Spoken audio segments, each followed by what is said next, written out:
আসসালামু আলাইকুম। হ্যালো সবাইকে। আজকে আমি তোমাদেরকে মাছ কাটা দেখাবো।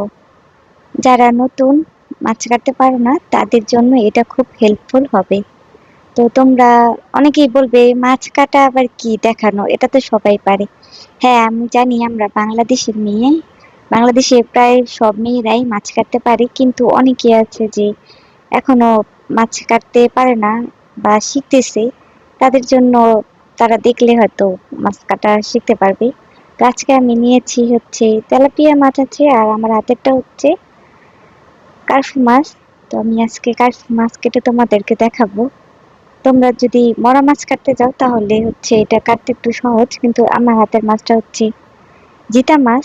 তো এটা একটু পর পরে লাফায় পড়ে যেতেছে, আর হচ্ছে আহ, লেজ দিয়া ছাই চোখে মুখে ছিটিয়ে দিতেছে। তো এই মাছ কাটার সময় একটু সাবধান থাকবা, ভালোভাবে মাছটা ধরে নিবা, নয়তো যখন তখন হাত থেকে ছুটে যাবে আর এতে হাত কাটার ভয় থাকতে পারে। আর তোমরা মাছ কাটার আগে আগে বটিটা ভালো করে ধার করে নেবে, যাতে তোমাদের মাছ কাটতে সহজ হয়। মাছ কাটার আগে আর আর চারপাশের যে মাছের পাখনাগুলো আছে এগুলো ছাড়াই নিবে, ছাড়ানোর পরে মাছের আঁশগুলো ছাড়িয়ে নিবে বটির সাহায্যে আঁচড়িয়ে।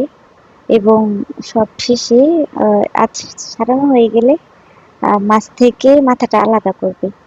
আর মাছে যদি ডিম থাকে তাহলে তো ভালোই, আমার মাছ কাটার ডিম হয়েছিল। এবং মাথা আলাদা করে পিস পিস করে তোমরা যেমন সাইজে খেতে চাও পাতলা মোটা করে কেটে নেবে।